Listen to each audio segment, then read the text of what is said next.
Humahangos na dumating si Draco sa restaurant. Nagmamadali. Itinulak na ng pintuan kahit na may gwardiya naman na taga-bukas. Tulad ito ni Victor at halos magkasunuran lang dalawa ng isang pilik mata. Tumayo siya mula sa counter at naglakad para makapag-usap sila sa may opisina ni Victor. Sorry baby, agad na hingi ng paumanhin ni Draco sa kanya. Hinila siya sa braso pero ewan ba niya kung bakit parang ang tamlay na niya. Mula nang marinig niya ang salitang hindi naman siya ang asawa nito, para na siyang sinaksakan sa leeg ng punyal. Niyakap siya ni Draco. Sorry talaga, hindi ko nakita yung tawag mo. Okay lang. Matabang na sagot niya pero hindi naman itong pinangingit-ngit ng kanyang kalooban. Kanina ay nagkakwentuhan sila habang inaayos ng mga abogado ang papel nila. Nakaramdam siya ng inggit sa dating waitress ng macho. Napaka-successful na ng babae. Akala niya umaasa lang yun sa boyfriend na mayaman pero hindi pala. Tumama raw yun sa loto ng bilyong halaga kaya umisensong buhay at patuloy na lang na pinalago ang pera. Ngayon ay bilyonarya na sa sariling paraan. Ang swerte nga naman kapag kumapit sa buhay ng isang tao, hindi mapipigilan. Clinton seems so very proud of Soraya Taylor. Habang nagkukwento yun kanina ay kitang-kita niyang pinagmamalaki na ng girlfriend na sobra. The woman graduated with flying colors. Business Administration major in Financial Management ang kurso nun. Karamihan sa napapanood niya sa telebisyon ay nawawaldas ang pera ng mga tinamaan ng swerte sa jackpot ng loto. Pero ngayon hindi pala lahat ng tao ay waldas. Si Soraya Taylor ay isang tao na marunong at masinop sa pera. Wala siyang dapat na ikainggit pero sana siya rin ay maging ganun ka-successful sa buhay. Sa sariling sikap. Okay lang, umangat ang mga kilay ni Draco. Pero hindi talaga okay. Maagap na dugtong ni Victor sa kanakatinginan ng dalawa. Napagod lang ako sa pakikipag-usap kanina kaya ako matamlay. Sabi niya na pinipilit na huwag maging defensive. She doesn't want to feel bad about herself but she can't help it. Masyado siyang apektado sa mga bagay na narinig niya. Dahil kahit na nakakulong na si Divina, namamayagpag pa rin ang taas ng pinag-aralan at yaman sa buhay. Did you accept it, baby? Yes, ani at napakibit balikat.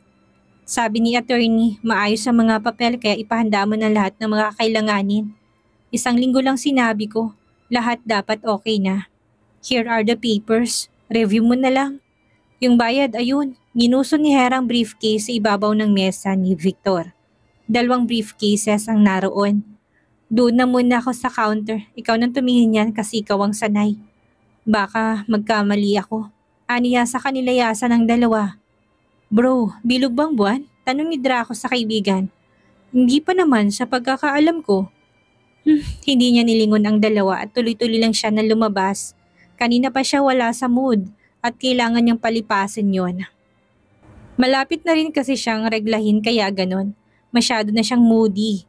Madalas ay si Draco na pagbabalingan niya ng sumpong at minsan ay napapatulan siya. Salamat Alma, aniya sa kaibigan na humalili sa kanya. Isa ito sa mga nagpaiwan sa Pilipinas na ang halos karamihan ay ipadala ng macho sa Canada. Isa doon ay si Lily na nakikita niya ay sa video call lang. At may kinakasama na isang Canadian. She's happy that though her best friend found a better life now. Lily didn't leave the restaurant. Parang tulad din yun ni Soraya na tinatanaw ang pinanggalingan. Ano yun? Bumili ng prangkisa ng macho? Usisa ng kaibigan sa kanya kaya tumango siya. Yaman na, anito. Waiters din dati ditong gumanda ng buhay. Kaya pala, siguro talagang itong pangarap niya kasi alam niyang pinakabida sa lahat. Ang ganda ng babae no, saka mukhang mabait kahit na may kaartehan. May king namang mag-inarte kasi mayaman. Tumango siya kasi totoo naman. Mabait talaga yung babae kahit siya ay makapagsasabi. Sa unang tingin niya parang nakakailang nakausap pero nang lumaon ay mali pala siya. Soraya was very professional. Nakapamewang si Draco habang nakatingin sa kababata niya sa restaurant tinubuan ng uban. Nakaupo si Victor sa swivel chair at hawak ang mga papel sa kamay nito. Parang tangang paulit-ulit na binabasang pangalan ng franchisee. Soraya Taylor de la Merced. Tama bang nakikita nila? Siya ay nagsuot pa ng salamin dahil hindi siya makapaniwala. Wala ka bang balak na bawiin to, Luxembourg? Tanong nito pero ang atensyon ay nasa papel pa rin. Lumobong mga pisngi niya sa pag-iisip. Ano bang kinatatakot nila kay Soraya? Isa lang naman yung dating waitress sa Macho. Dating waitress na binili niya. Take note. Pero siya lang naman ang nakakaalam nun dahil lahat ng babae ay masunurin sa deal. At si Hart lang ang lumabag. Naglakas loob na silipin kung sino si boss. Ayan tuloy, lumobong siya at di na nakawala sa kanya. I see, no reason to take it back. Ako lang at ikaw ang nakakaalam ng lahat. Kilala ka ng babae niyan pero hindi niya alam na ako yun. Tapos na yun, Victor. I have my family now and I don't want to connect her to my life anymore. Madidisappoint si Hera kapag nireject ko to, Victor. I don't want to hurt her and fake a reason. Seryosong pahayag niya sa kaibigan. Kapag kuwanit tumangon naman to, tinalis ang salamin sa mata. Binitawan ang mga papel. You're right. Kami lang ni Soraya ang may deal noon at umalis siya dito ng tahimik. Nang tanggihan mo extension, hinihingi niya. It was over and this is purely business. Victor said as well. Hindi alam ni Draco kung sila ba'y nagtatanga-tangahang magkaibigan. Nagpapakalma sila sa bawat isipan ng isa't isa. Pero para sa kanya wala na naman talaga. Hindi na nga niya halos maalalang mga nakaraan. Wala naman siya ni isa doon na pinagkainteresan. Ang lahat ay plain na pakipagtalik lamang at wala nang iba pa. Nangangailangan ang mga babaeng yun, tinutulungan niya sila at ang kabayaran ay serbisyo nila sa kama. Yun lang. So, buntong hininga ni Victor. Tuloy na to. Sisimulan ko ng i-deposit ang mga perang ito sa bank accounts mo. Kay Hera, aniya rito. Alam mo sobra yan at sayang 5% sa bawat deal. Oh, I wish lahat ng mga waitresses na lumayas ay tulad ni Soraya na bumalik at bumili ng trademark ng Macho. Humahalakhak na sabi nito kaya binato niya ito ng nilamukos na papel. Gago, aniya naman saka nailaga na lang. Sinisik ni Victor ang lahat ng mga papel sa lalagyan saka inabot sa kanya. Kompleto yan, itong pera kay Hera at kay Darren tama sa joint account. Tumango siya. Nga pala before I forgot, kompleto ng mga aplikante at mag-i-interview na. 100 waitresses na itong hawak ko. Pwede ba kitang mayroon para mag-interview? Hati sana tayo dahil medyo busy ako kay Lolo. Of course, tomorrow? Next day. Magsasend pa ako ng invitation. Okay, just inform me. Sumaludo yun sa kanya kaya tumalikod na siya. Tinig niya ang transparent envelope na hawak at tumambad sa kanya ang litrato ng franchisee na si Soraya Taylor. Halos limot na siya sa mukha ng babae o wala man lang nga siyang anggulo na matandaang ni katitingman. Kahit na ngayon na tinitingnan niya yon ay wala siyang maalala. He doesn't remember anything because he never invested anything for this woman other than money. But feelings? Nothing. Tuluyang siyang lumabas at tinignan si Hera. Nakaupo yun sa counter at busy. Hindi niya alam kung anong pinagdaramdam nito pero kabisado na niya ang asawa niya. Alam niyang mga galawan nito at hulma ng mukha kapag hindi maganda ang mood. Bakit kaya ito nalulungkot? Nakuha naman ito ang unang deal sa kliyente. Parang hindi ito masaya habang kaninang umaga lang sobrang excited at puno ng buhay. Lumapit siya sa counter at pasimpleng ngumiti dito. Hera just look at her with a pale smile. Darren misses you. Aniya rito saka ito sumulyap sa relo.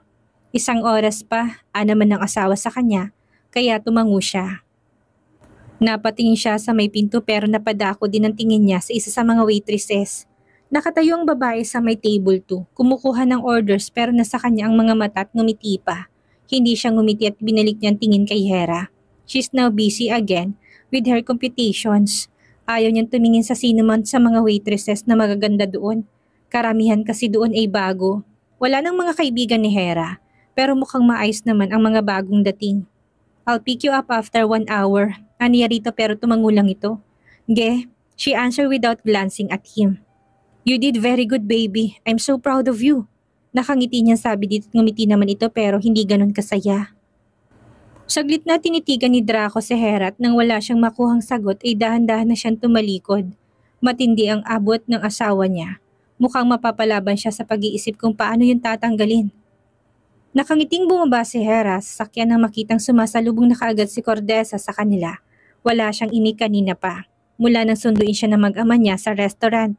Tulog na si Darren sa kandungan niya at maagap na kinarga ni Draco na nakikiramdam sa kanya kanina pa.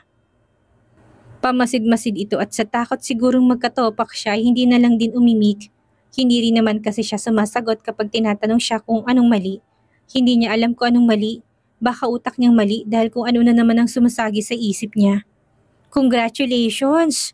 Ani Cordesa sa kanya kaya napakunot noo siya. Nasa pinto pa lang sila ay parang excited ito ng sobra sa kung anong bagay. Para saan po ma? Tanong niya sa matanda na inakay na siya matapos salikan si Darren sa noo. Well, sabi nitong asawa mo, nakakuha ka ng kauna-unahang franchise ng Macho Cafe. Sumalyap yun kay Dracong pangiti-ngiti naman. He was so proud of you, Iha. He couldn't stop talking over the phone. Nagpahanda siya sa akin ng dinner. Tumingin din siya sa asawa na parang hindi niya mahulaan kung pinilit ba nito na sabihin ni Cordesa na proud to sa kanya. Parang ang scripted kasi ng mga mukha na maglola. Mamaya may mapipingot niya ito sa itlog. I cook for you, Iha. Alin po, mama? Yung paborito ko pong bopis? Yep. Check nito sa ere kaya para siyang namilipit sa kilig. Thank you po, mama. Aniya dito't niyakapan niya sa sobrang tuwa. Sa karinderya lang siya noon nakakatikim at napakatagal ng panahon. Tapos nung may handaan sa mansyon para sa anniversary ng foundation, nalaman niya na specialty pala ni Cordesa ang bopis. Inaral daw nito ang pagluluto ng ganun mula sa lolo ni Draco na may lahing Espanyol. Spanish dish daw kasi ang bopis pero mas na-acquire pa ng mga Pinoy at malamang ay isa siya sa naka-acquire. Bakit mo nga pala paboritong bopis anak? Hindi mo pa naikwento sa akin, ani Cordesa sa kanya. Si Darren ay inihiga na ni Draco sa playpen na naroon lang parati malapit sa living room. Kapag dumadalaw din kasi si Cathy ay naglalaro doon si Mayumi. I think you better tell me the story while we're eating. Dugtong ng matanda sa kanya. Akay siya sa kusina. Tumingin sa kanya si Draco nang pumalit na si Sonia sa pagbabantay sa anak niya. Pagpasok nila sa dining room ay nakahanda ng malafiesta ng mga pagkain sa ibabaw ng mesa. May pa-balloons pa na congratulations sa may pader. Thank you po ma, aniya kay Cordesa pero may humawak sa balikat niya at binulungan siya. Ako wala, anito kaya nilingon niya. Sinasabi ko na nga ba't ikaw may gawa nito? Gigil na sambit niya kay Draco na tumawa naman. Sinusumpong ka na naman kasi kaya ano bang gagawin ko? There's nothing for you to frown on. You have something to celebrate. Baby, 500 million is not just a few cents. Alam mo kung magkano lang mababawas dun para sa kapital ng franchise. Nasa 400 million ang kita mo. Kita ng macho, gate niya dito. Bigay yun sa'yo ni mama. Anito sa kanya kay napatingin siya kay Cordesa. Why me? You own Macho Restaurant? Matagal na akong retirado sa pagiging chairwoman. Draco. Well, kung ano man ang ibigay sa'yo ni Draco, Hera, you deserve it, ha? Humawak sa braso niya na sabi nito kay napilitan siyang tumango. She doesn't feel happy about it. Masyado yung sobra para sa kakarampot na oras na inilaan niya kanina. Isa pa kahit na siguro wala namang pangungumbensing nangyari sa side niya, desidido naman sina Soraya at Clinton na bilhin ng prangkisa. Ipinaghila siya ni Draco ng upuan at nakuha siyang halikan sa tuktok ng ulo niya. Amoy sumpong. Anito kaya natawa si Cordesa habang siya naman ay napalabi. Hera bit her cheek inwardly to suppress her smile. Buwisit talaga si Draco. Kapag hindi siya pinapatulan sa ahartehan niya, ang bilis naman itong nagpapangiti siya at nawawalan tampo niya. Naamoy mo ba ma? Cordesa laugh. Not anymore. Tuluyan na siyang napangiti dahil sa sagot na yun ng matanda. Nagumpisa siyang kunin ang mga pagkain at pinapili si Cordesa sa gusto nito. Ako na iha, kumain ka na. Ani yun at si Draco naman ang dumampot ng bopis. Ipinalit nitong serving plate sa kanyang plato. Doon na lumakas ang tawa niya. Nakakahiya, baka kulangin ng asawa ko. Anito pa kay nagkatawanan sila. Sa kanya ni Dari naman ang hilig sa pagkain noon. Si Draco hindi masyadong kumakain at steak naman ang paborito nito. Yayamanin kasi ito habang siya hindi naman. Pwede mo nang sabihin kung bakit mo paborito. Ani Cordesa saka nagsubo ng pagkain. Hindi ko po talaga to paborito noon. High school na po ako nang makatikim nito. Ang eskwelahan ko po'y 2 sakay mula sa bahay. Si tatay po ay inihahatid lang ako. Tapos ang baon ko 50 sa maghapon na. Napangiti siya sa alaala na yon. Bali wala po yung sa akin dahil pinaghirapan kong makapasok sa eskwelahan na yon. Kahit na 3 exam ang pinagdaanan ko. Tapos yung bopis po, parating tinda sa kainan. Lagi kong binibili kasi 10 piso lang kalahating platito. Tapos kasya na po sa akin. Parati ko pong kinakain halos araw-araw hanggang sa nakasanay na ng panlasa ko. Kapag hindi ko po natitikman, hinahanap ko na. Gusto ko po kasi yung hindi malansang pagkakaluto. Hindi ko alam yan baby ah, dapat na rin ba akong magtampo? Sabi ni Draco sa tabi niya. Sira ka, hindi ko lang naikwento sa'yo ng ganun ang buhay ko noon. Well, Mama will always cook tons of boppies for you. Anito pa sa kanya. Siyempre naman, kaya lang iba ka naman magsawa na siya. Naman ni Cordesa. Nagpatuloy siya sa pagkain at sa isip niya ay totoong bumalik ang alaala ng kabataan niya. Talagang napakahalaga sa kanya ng edukasyon. Hindi niya alam kung bakit.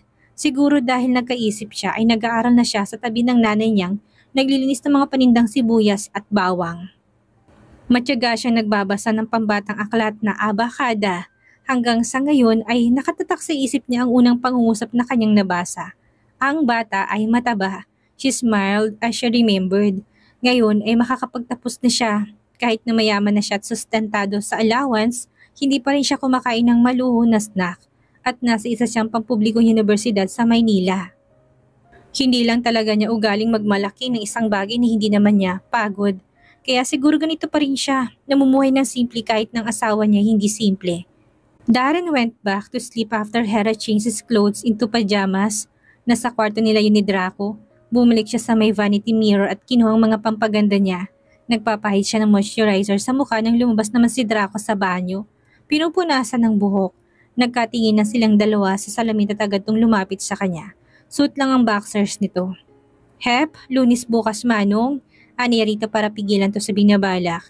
I know manang. Naman ito sa kanya. Baby, anito sa kanya na sumandal sa vanity pero hindi na ko ang ituloy ang sasabihin. Nakatitig ito sa kanya kaya umarkong mga kilay niya. Seryosong aura niya at hindi pa rin siya gaanong nasasaulianan muli sa mga pag-overthink niya. I'll tell you some other time. Lika na, may pasok ka bukas. Anitong parang nahawa na rin sa katamlayan niya. Tungkol saan? Tungkol ba sa mga papeles ni Miss De La Merced? May mali ba? Usisi niya rito pero umiling to. Of course, walang mali. May naalala lang ako. I'll tell you something other time, baby, kapag hindi ka natampo. Baka katampo-tampo kaya gusto mong mawala mo ng sumpong ko ngayon. Nakairap na kaagad na sabi niya kaya humalakak to. Napaka-advance naman talaga. Natatawang sabi nito kaya natatawa na lang din siya. Malay ko ba? Hirap niya sa asawa na kagad siyang binuhat mula sa pagkakaupo niya. Malay, para kang si Fatty, ang taray-taray nitong pareho.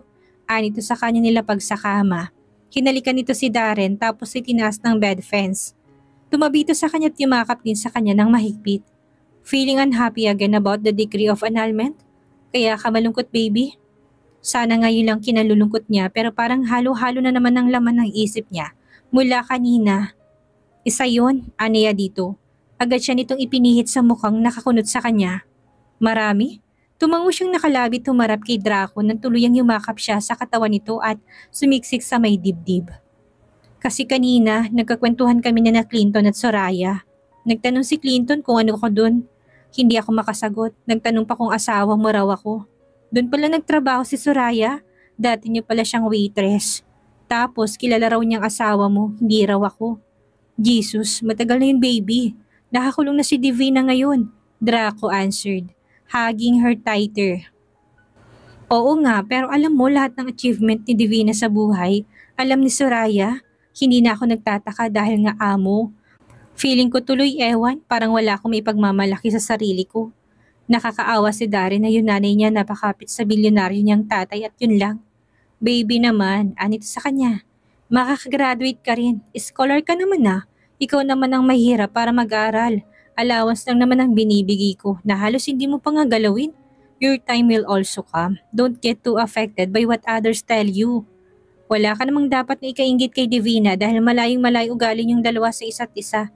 He dearly told her, and it made her feel better. Hindi siya umimik sa sinabi nito sa kanya.